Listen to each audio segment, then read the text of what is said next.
Hello and welcome to this Election Day special of Inside Scoop, as if you couldn't tell from the stickers. I'm Sumi Das, and with me is Daniel Turdeman, senior writer for CNET, also sporting a sticker. Well done, you voted.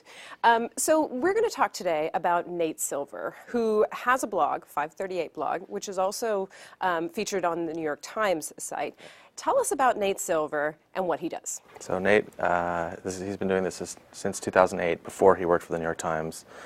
What he does is he essentially takes all the available polling that's out there and he aggregates it and uses a pretty sophisticated algorithm to weight the polls and figure out which ones are kind of have more relevance or are more accurate, and then sort of jams it all together. And it's then pretty complex formula, right? Yeah, and then what he does, this is sort of the most important part of what he does, is he runs 100,000 daily simulations of the election based on all his data, and then spits out probabilities of what's going to happen. Okay. And he takes polls from, I would imagine, the gamut, from left to right, from liberal think tanks to conservative outlets, right? Right. Like I said, he takes any available polling, but he's a statistician, and he takes each poll and kind of assigns it a weight based on its recency, based on that polling firm's historical accuracy.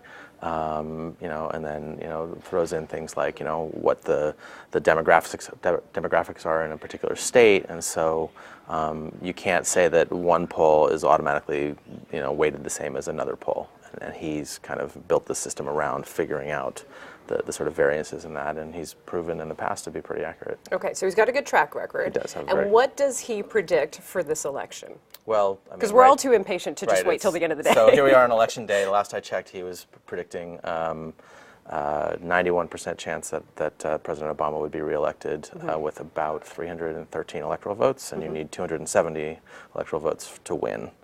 But the thing that's gotten him a lot of attention is that a couple of weeks ago, when you remember that after the first presidential debate, President Obama's poll numbers started to drop. It did. Governor Romney's numbers started to go up, right. And a lot of the polling was actually showing Governor Romney ahead, or very close. And so the sort of the media narrative at that point was, this race is too close to call.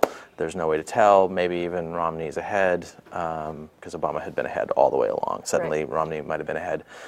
All through that, Nate Silver at 538 was saying, no.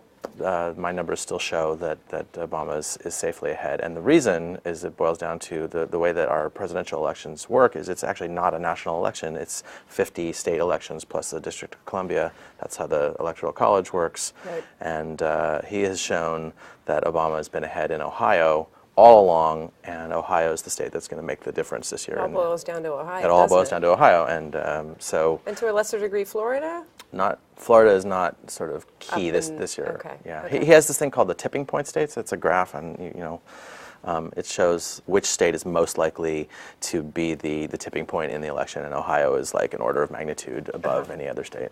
So does that explain what you just said? That then explains why we see all these other polls that are saying, oh, it's a dead heat. It's 47% and 48%, exactly. And it's so closely tied, and it's too close to call. Right, and the reason that those polls or that narrative is happening is because those people are focusing really on the national polling only, and they're not looking at the state polling. Okay. Does this represent sort of a shift away from traditional polls? The attention that Nate Silver is getting over the past 4 years now, the last two elections, away from the Gallup polls, the Pew Research Center polls, that sort of. I think what it does is it changes the narrative, so you can't focus on any one poll. I mean, it used to be that Gallup was the standard, right? And you say, oh, Gallup, this candidate's ahead in the Gallup poll, therefore that's probably what's going to happen. Now I think what Nate Silver and other people, and it should be noted, he's not the only one who has a sure.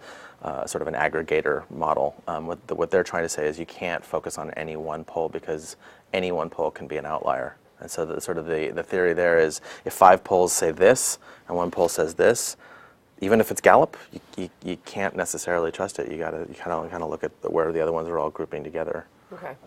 But I think at the same time, I think it's actually put more attention on polling. I think people are paying more attention to the idea of polling, and I think it's kind of exciting. It's a horse race kind of thing. Yeah. People are definitely glued to their computers. Yeah. Refresh, refresh. Absolutely. Daniel Turdeman, thank you so much. Thanks for having me. And if you haven't done so already, go get your sticker. For Inside Scoop, I'm Sumi Das. Thanks for watching.